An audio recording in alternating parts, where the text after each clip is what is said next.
Well, the breaking defendant Trump news of the night is that Donald Trump has to give up his guns. Donald Trump, who has had bodyguards for many, many years before he had Secret Service protection, never had any rational reason to carry or even possess a firearm. But like many people who hope that a handgun might make them feel, I don't know, more like a man, Donald Trump owns 3 handguns, and he obtained a license to carry a concealed handgun, a license that the New York Police Department now wants to revoke. Under the headline, NYPD moves to revoke Trump's license to carry a gun, the New York Times is reporting, quote, the police department is seeking to revoke former President Donald J. Trump's license to carry a concealed weapon after his conviction in his New York hush money case. According to 2 people with knowledge of the matter, Mr. Trump had a concealed carry permit in New York and had 3 pistols registered under the permit, the people said. 2 of them were turned over to the police department's license division around the time Mr. Trump was charged in April 2023 with 34 counts of falsifying business records, according to the people with knowledge of the matter. The 3rd pistol had already been legally transferred to Florida. It is unclear whether it is still in Mr. Trump's possession. Under federal law and state law in New York and Florida, people with felony convictions are barred from possessing a firearm.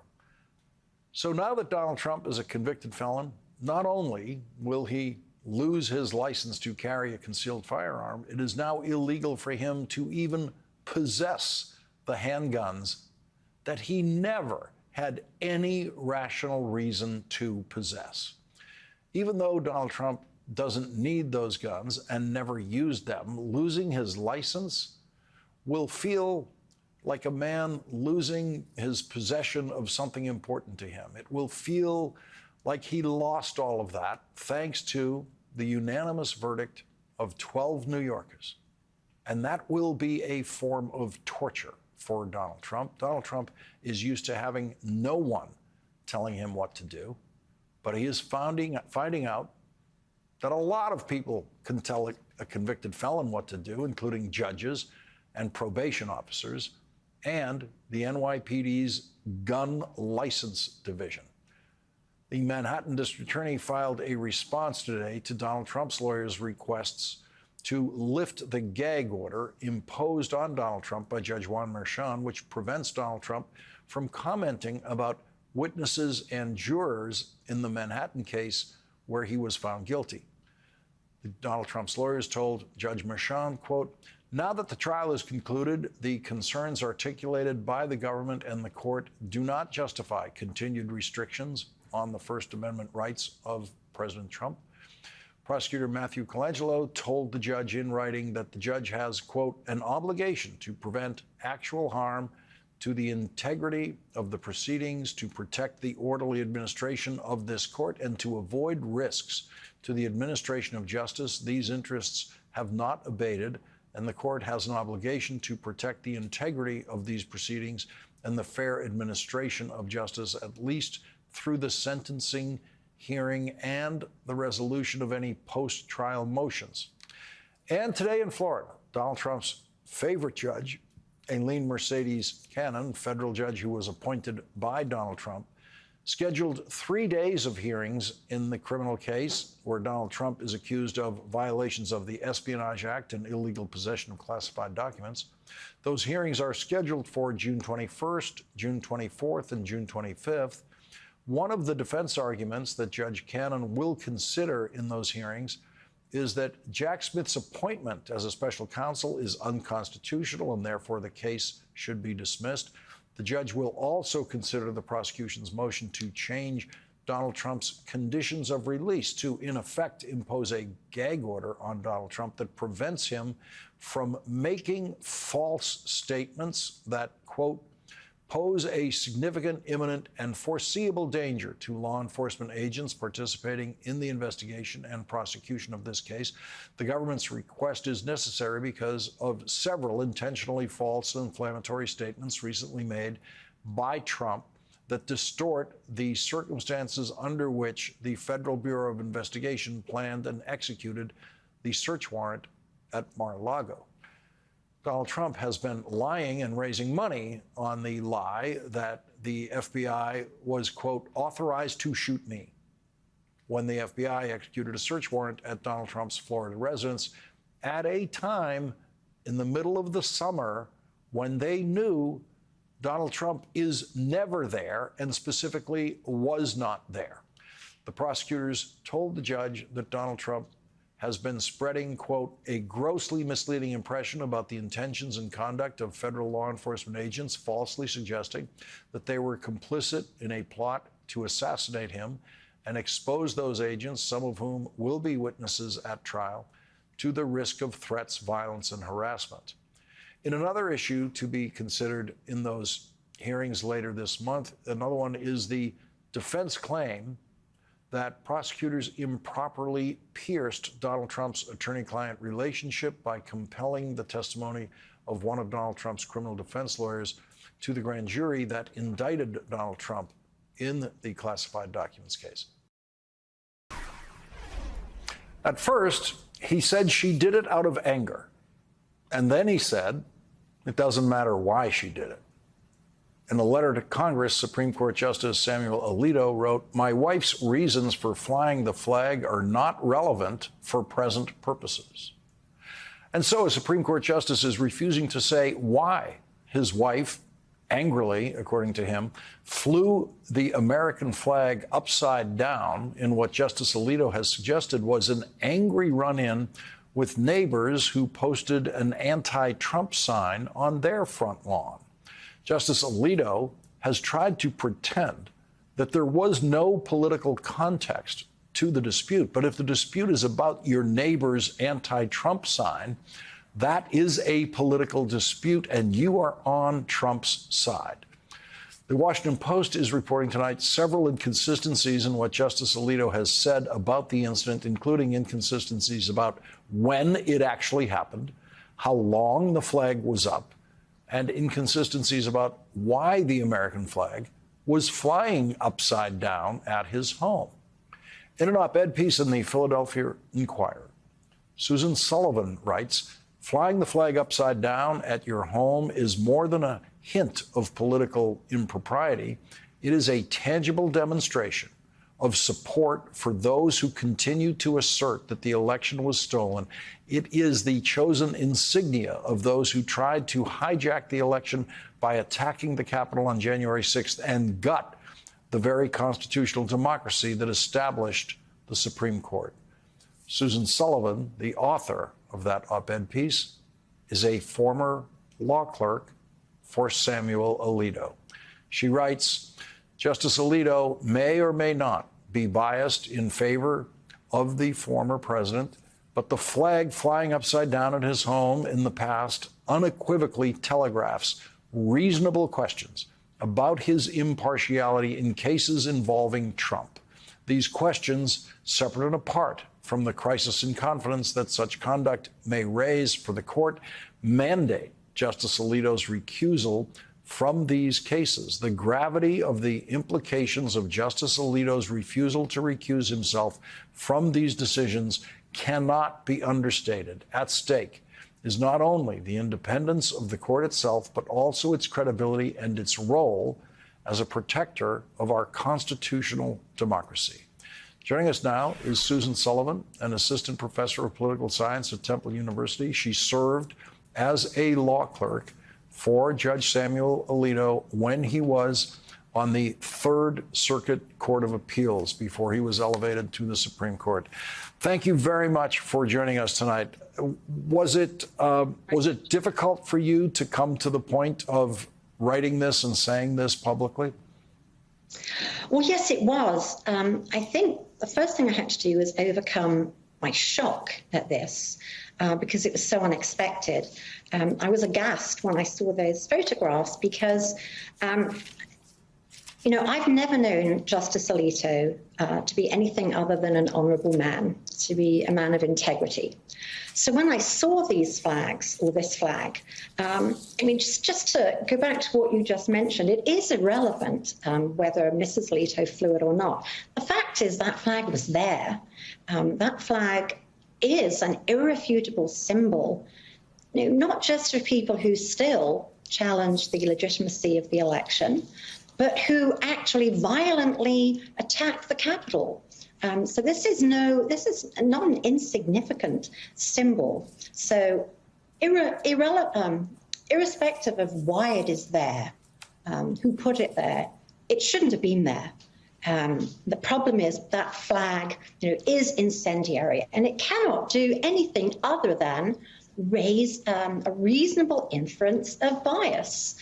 As I said in my piece, I don't know if Justice Alito is biased or not, but I don't think any reasonable person could not think that that telegraphs at least the appearance of bias.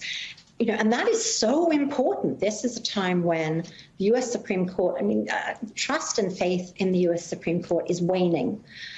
Justice has to be seen to be done, right? That's what we always say.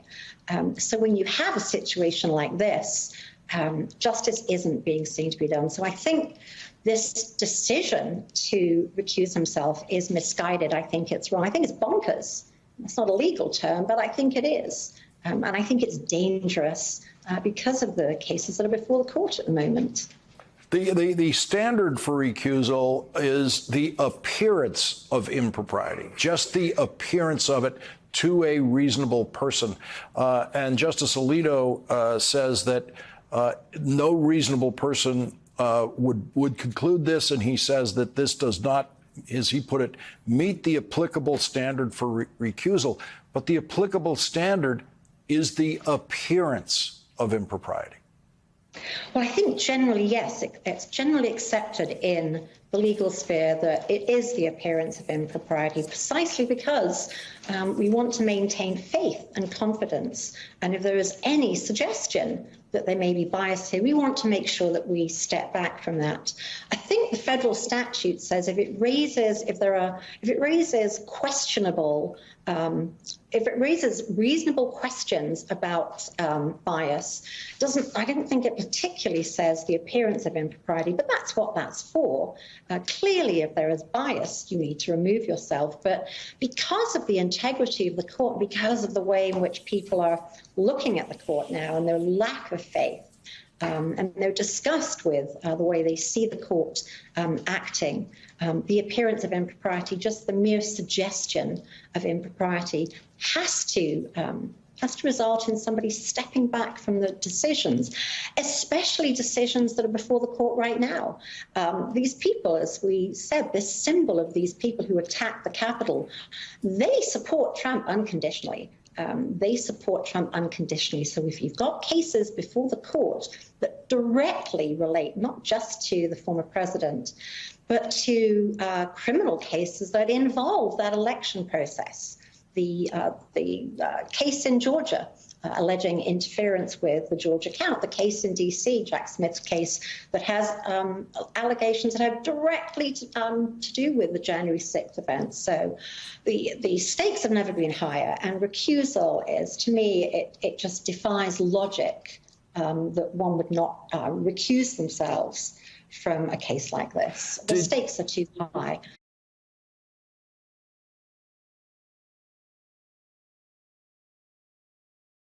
Senator Baldwin, not a single Republican, absent Republicans. You had the only two Republicans willing to vote for this were the women. This is a very, very dangerous situation here as the control of the Senate hangs in the balance in this election. Right, and this is not a hypothetical threat. When the Dobbs decision came out, Justice Clarence Thomas called out several other cases that were decided historically on the same principles as Roe versus Wade was. And One of them was access to contraception. Another was the marriage equality case. And these words I found chilling from Justice Thomas. And in fact, we made it clear we need to fight back. I fought for and passed a bill to protect same-sex marriages and marriage equality with bipartisan support. But today we fought to protect the right to access contraception, an issue, by the way, that enjoys the support of over 90% of Americans, or close to 90%. But the Republicans blocked this bill from moving forward. And we see this happening across the country. And again, Lawrence, we didn't think that Roe versus Wade would ever be overturned, but it was. And my opponent is someone who cheered on the Dobbs decision, who cheered on the overturning of Roe versus Wade. He could be the one vote that Republicans need to pass a national ban and to put into jeopardy access to contraception. And we can't allow that to happen. And so if your viewers would like to help me fight back and fight to protect our rights and freedoms, please go to TammyBaldwin.com. Let's listen to what the vice president said about this today, a former member of the Senate, Kamala Harris. You have got to see what Donald Trump's friends in the United States Senate just did. On this vote, the yeas are 51, the nays are 39. 3/5 of the senators duly chosen and sworn not having voted in the affirmative. The motion is not agreed to. Donald Trump's friends just blocked the right to have access to contraception. And just recently, Donald Trump said he was, quote, looking at policies to block access to contraception, which means safe and effective forms of birth control could be at risk. If given an opportunity, Donald Trump would sign a national abortion ban. A second Trump term would really mean more harm, more pain, and less freedoms. But we're not going to let that happen. Senator Baldwin, I'm struck by this just as a Senate strategist. It would be so easy for the Republicans in the Senate to just take this issue off the table as an election issue just by voting for this bill. But they mean it so much that they are willing to take all of this heat against the wishes of more than 90% of voters by standing there in opposition to contraception on the floor of the United States Senate. Absolutely. We saw it happen today. We also had a hearing earlier this week in the Senate Health Committee where the Republican witnesses made it clear that they do not support access to all contraception at all. And it is, again, a very real threat. The Dobbs decision overturning Roe versus Wade has had so many consequences. And the court made it clear they're not stopping at overturning our right to control our own bodies with regard to accessing abortion care. They're making it clear that they're going to go further. Justice Thomas, as I said before, has invited litigators to revisit this issue. And of course, not only do the elections have the consequences of potentially having people like my opponent, Eric Hovde, who would support a national ban elected to office, but they would also rubber stamp any judge. And we saw extreme judges nominated by former President Donald Trump. They would be rubber stamps for those justices and judges.